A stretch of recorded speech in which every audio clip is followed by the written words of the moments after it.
Big salute to all of my veterans out here. Big shout out to all of my subscribers. Man, like I tell you guys, I can't go a video without showing my appreciation. So real quick content for you guys out here. Let me tell you owners of these trucking companies what else you can do with your authority if you really don't know. I talked to so many people out here who have their own authority, been having their authority for months or even years, and still don't even know how to lease on an owner-operator to their trucking company. You guys are missing out on a lot of money out there. I'm trying to tell you, you could be taking a percentage off of that owner-operator that you're leasing on to that trucking company.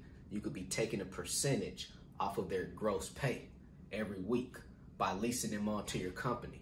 But of course, with every reward, there's going to be risk involved, right? So let me break it down to you guys on this whiteboard real quick. What are the risks involved in leasing on owner-operators to your trucking company?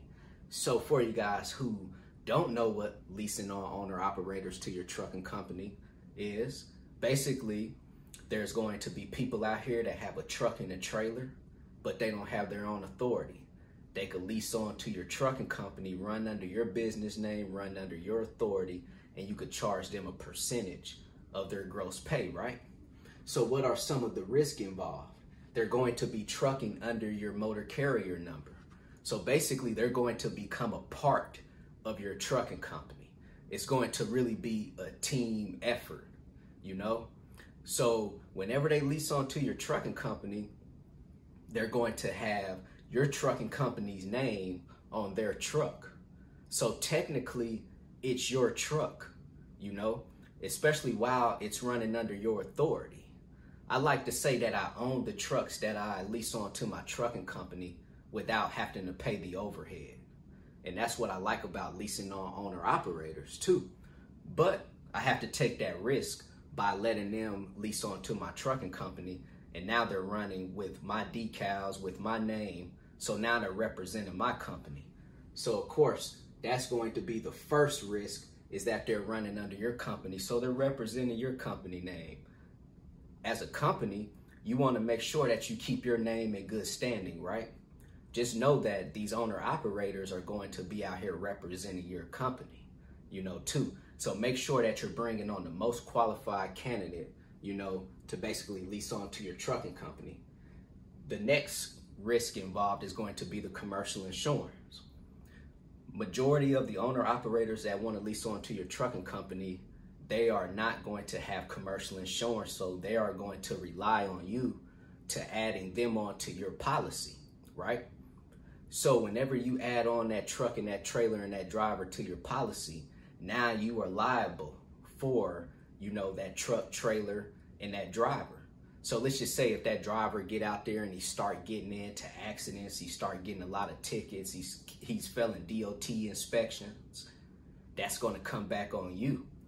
And you guys don't want to get your commercial insurance canceled either. So for you guys out here, like I'm telling you, it's just risk that's going to be involved. But a lot of money is to be made with leasing on owner-operators. And like I say, I've already mentioned this right here, DOT inspections. While those owner-operators are out there trucking, every DOT inspection they go through is going to basically fall under your company. So if your drivers, those owner-operators, are getting put out of service, it's going to hurt your safety scores too. And I think this is very critical, because everything in trucking goes off your safety scores. If you're booking loads off the load board, some of the freight brokers might not want to give you a load because you have low safety scores. If you want to get commercial insurance, or when it's time to renew, they're going to go off your safety scores too. And the last thing is accidents. If those owner-operators get into any accidents while out on that highway, like I mentioned before, it's going to come back on your trucking company, right? So these are just normal risks. It might sound like something major, which it could possibly be major, right? Depending on who you're bringing on, but that's why it's up to you to make sure you're bringing on the most qualified owner-operator to try to minimize these risks to try to minimize these risks to maximize your profit, right?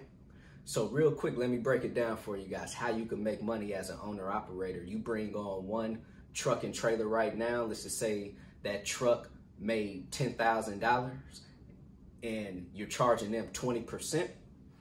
That means you made $2,000 this week.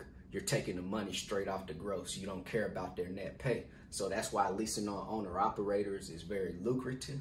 It's a lot of money involved. But of course, there's a lot of risk involved because they are running under your company's name. So just remember that out there. Try to minimize risk as much as possible. If you guys have any questions, hit me on my text message, 317-953-8943. Go visit my website, www.extraordinarymovement.com. Go get your 30-day free trial with DAT.